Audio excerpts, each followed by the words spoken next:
Okay, I think most of us are sorted. Can everyone hear me, first of all? Can anyone hear me? I may have been talking to myself that whole time. Who knew?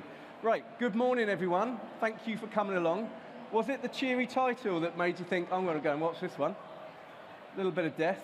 Okay, you're probably going to look at a number of presentations over the next couple of days and probably going to be pitched to by a number of people. So rather than me just be really, really boring, I thought, let's make this a little bit more participatory. Okay, so everyone's terrified now. So I set up an amazing Slido, little poll, which now doesn't work. Okay, beauty of Wi-Fi and everything else, the Slido is not working. So we're going to do it manually. So by a show of hands, everyone's hands all working, right? Arms are working, no one's trying. Right, show of hands. Who has a brand that they love? A brand that comes to mind. It might be your bank, it might be a retail brand. Who has a brand that you love, that you think does a really good job? Few people. Right. For those people, have any of you ever recommended that brand when someone has asked you to recommend a brand or to give advice? How many hands? Okay, interesting. A lot of people that want to do good. Now, for those people, have you ever proactively recommended a brand? So without being asked, have you ever thought, this brand has just delighted me so much that I want to tell someone about it? Show of hands? A few less. So a few there, but a few less. That poll's completely irrelevant. I just did it for fun. We're going to come back to that later. Okay, so the topic for today is blind spots, and specifically marketing blind spots. So when you think about blind spots, you immediately think about driving blind spots, right? So I went online, I thought, what are marketing blind spots? Is there any content? And to my surprise, there is a vast amount of marketing blind spot content. So I did what we all do when you're faced with a lot of content to trawl through, and I asked ChatGPT. So I asked ChatGPT, what's a definition of a marketing blind spot? And it told me this. I'll let you read it, but I thought this was a great combination of something that's very clear and also quite alarming. So it uses words like vulnerability and weakness and significantly impacts performance. I thought, excellent, that's a better definition than I can write. Then I thought, what else can ChatGPT help me with? Can it help me understand what those blind spots are? So I gave it a little bit more information. I gave it a synopsis of what I wanted to talk about, and I gave it the title. And the title was really important because what it came back with was this. Not only did it give me examples of marketing blind spots, it told me how quickly it would kill a brand. Will it kill a brand slowly? Will it kill a brand fast? Now, anyone who thinks that the robots are not going to take over, just see how quickly it gave me cause of death and speed of death. Right, but there's a few on here that stood out to me. Customer motivation, lack of attention to customers, discounting, the balance between acquisition and retention. These really jumped out of me because quite simply it's how we think at Mention Me. We think about a customer in a very different lens. We think about a customer not based only on the spend, not based only on the recency, frequency, and monetary value of their transactions.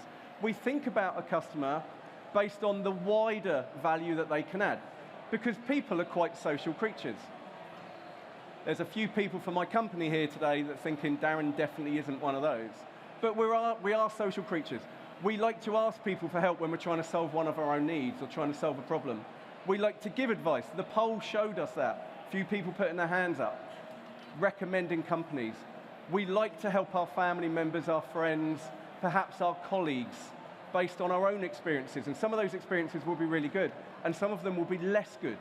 But we still want to try and help. We want to help the people that we love to solve their problems. This is at the heart of how Mention Me thinks. So we believe that there is an unbelievable value on this element of advocacy that we all display on an ongoing basis. So we're pioneering a thought approach that says, Stop thinking about me just in terms of when my last spend was, or how much was it. Understand the level of advocacy that I have for the brand, activate it, nurture it, and think of the value that that's delivering as well. So let's compare this to paid advertising. When you think about referral, it's the most trusted form of marketing. It's definitely the most authentic. When someone you trust says to you, I buy from this brand, or I work with this brand, or this is a brand that I love, it has that level of authenticity because they've experienced the brand.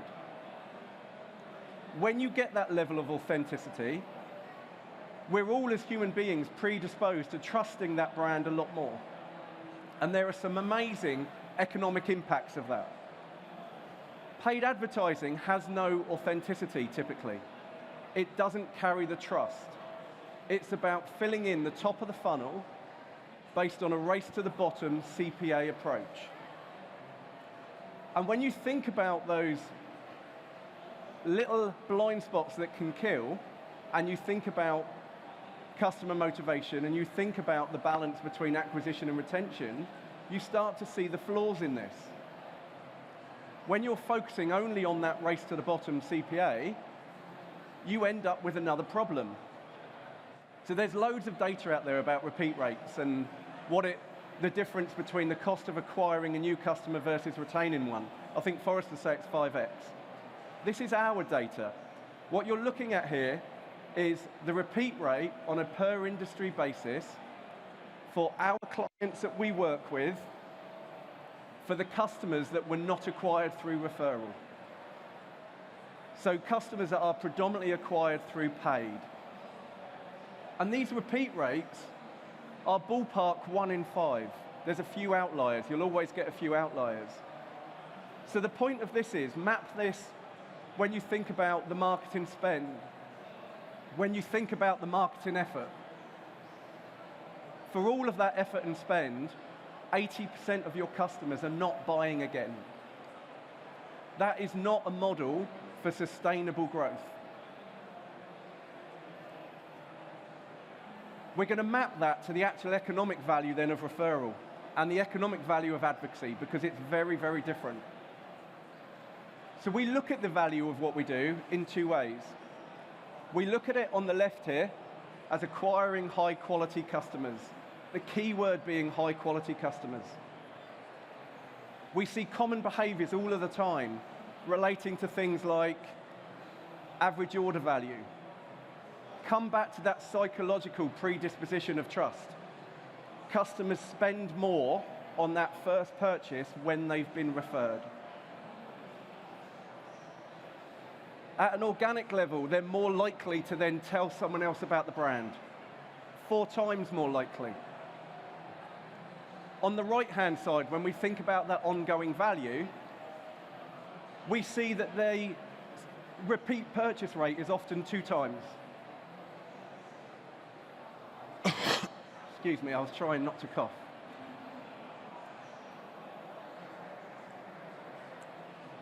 It's actually water.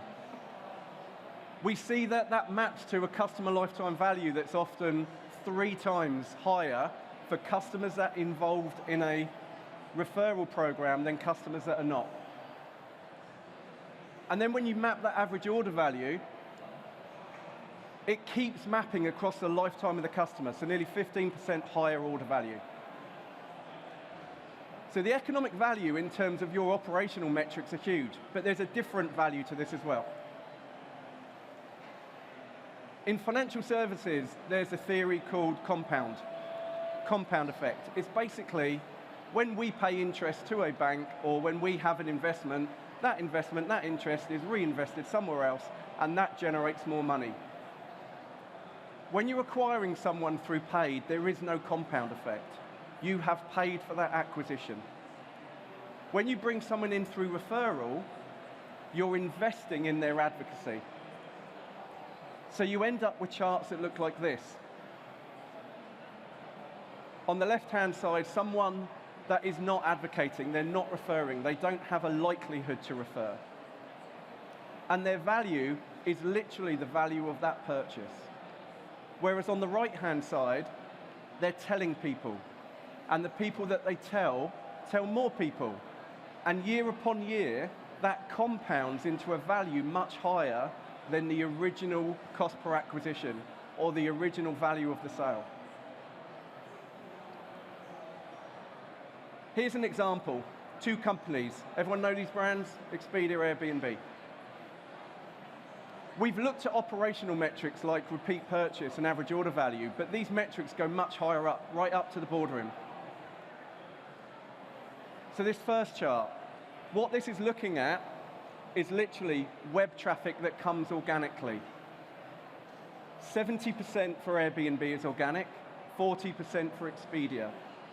That means their customers are going back to the brand more, and they are telling their friends more. As a result, it means that Airbnb spend only 20% of their revenue on marketing, whereas Expedia, which for a long time was the bigger company, spend nearly half their revenue. Expedia don't have that advocacy, they don't have that compound effect. So they're having to pay for their customers. And it could be a very sustainable business, but when you look at the valuations, it means that Airbnb has a 3x multiple, a 3x EBITDA multiple, purely because they're not having to pay for their customers. They're acquiring them organically. They're growing sustainably by harnessing their biggest asset. So let's just bring it back to what Mention Me do. So we are the world's best-in-class AI-powered referral platform. We have AI models that are running and looking at people's propensity to refer. We have AI models that are looking at the sentiment in which they use to refer. And we solve 2 key problems. The first one is the quality of customers through acquisition. And the second one is the value that they will apply to the brand on an ongoing basis when you can tap into their advocacy, when you can understand their advocacy. We work with about 400 brands. Many of these brands you'll know, different sizes. We've identified 42 million advocates, people that are talking about your brands. And our vision is to make all brands think advocacy first. We believe that marketing is going to change. At the forefront should be how you use your customers. They are your biggest asset. And at the center of this, we talked about economic value. We believe in this so much that we've embedded it within our solution. So we track some very clever measures. On this chart, the dark blue box is the average spend of an individual. Whether it's a single purchase or repeat purchases, that is the average spend. The purple, without the horizontal lines, is the average spend of someone who refers. So even without the value of the referral, they are spending more. When we bring in the horizontal lines, that is including the value of the referrals that they've generated. And this is why we start to see amazing numbers. Individual revenue from non-referrers of 313 compared to 582. Overall value of 963 compared to 313. So all of this is in the platform. These are the metrics that we use to keep optimizing a program with our customers. How we do it is in 2 simple steps. We start with best-in-class referral. And by best-in-class referral, we mean optimized referral. Optimizing means we are constantly test and learning. What is the customer journey? What is the best customer journey? What is the best customer journey per segment, per cohort? How best to share? We allow our customers to share via digital means, such as WhatsApp, SMS, email. But we also allow them to share offline, just using their name. So when you're in a conversation with your friend, and they explain that perhaps they're renewing their insurance, who do you get your car insurance from? Instead of having to send a code or a voucher, you just say, well, when you buy, quote my name. So we're allowing the conversational piece. We're enhancing that psychology that says people will talk. As a second step, we understand those networks. So we're bringing all of our data and analytics together to build out the networks of referral. So a network might start with a single referrer, and that referrer tells a few people. Those people tell more people. And it means we can track these amazing networks of different sizes that start to show your micro-influencers, your natural micro-influencers. We know who's in these networks. We know where they started. We know the value of these networks. But importantly, we also know why they grew, because we look at the sentiment of the share messages. So we understand, did one person share because they got a great customer experience versus another person who may have shared because the products are amazing? Perhaps another person who just loves the brand values, the sustainability culture. All of that we then tap into the marketing strategy, so you can actually leverage it and grow your business based on who's sharing, who's advocating, how are they advocating, what is the value of that advocation. So we'll come back to our poll. And although there was definitely a little bit of resistance to putting hands up, we learned a few things there. We learned that people do talk about their experiences. Very few people talk about it proactively. And this is the blind spot. Because people will talk about their experiences and people will refer your brands. Hopefully you will work for great brands that are very referable. But if you're not tracking it, if you're not measuring it, if you're not activating it and optimizing it, you can't grow sustainably. You can't understand the levels of advocacy that exist in your customer base. And if you can't grow sustainably, you can't adjust your marketing spend. So in things like economic downturns, where people have less discretionary spend, you don't know who your advocates are in order to keep growing the business, in order to be front of mind when they have a spending need. And in return, the way that you cover this is by spending more. You go back to paid. You go for more acquisition just at the top of the funnel, hopefully with a lower CPA, but the quality is being distorted all the way through. So this is the blind spot that kills, because it's killing your brand slowly. You don't know who the customers are that are loyal. You don't know who your customers are that are telling their friends and family and helping you grow organically. Okay, so we can't leave on that cheery note. We'd love to have conversations with a few people, so we have the Sunborn Yacht. We have a couple of sessions. If anyone doesn't want to have their lunch surrounded by 1,000 people and all of the hustle and bustle, come and chat to us. Come and sit on the yacht with us, have a nice afternoon tea. And one more thing. We have put a little surprise under one of the seats. So, if anyone wants to, put their hand under the seat. You won't put your hands up, but the moment you think there's something in it, hands are going under. Check the seat that you're sat on. Check the seat next to you if you want, if no one's sat there. But there might be a little surprise for someone. It might be something very flat stuck to the top of or the bottom of the seat. So make sure you're scanning for something. Oh, I think we have. What do we do? You could share it if it's in the middle. Excellent. What does it say? £150 Amazon voucher. £150 Amazon voucher. What do you have to do? Amy has given her email address. Take a picture of it, we'll half it. We'll split it for both of you. Okay, any quick questions? Because I think we've got a few moments. If not, you're free to go. Thank you, everyone.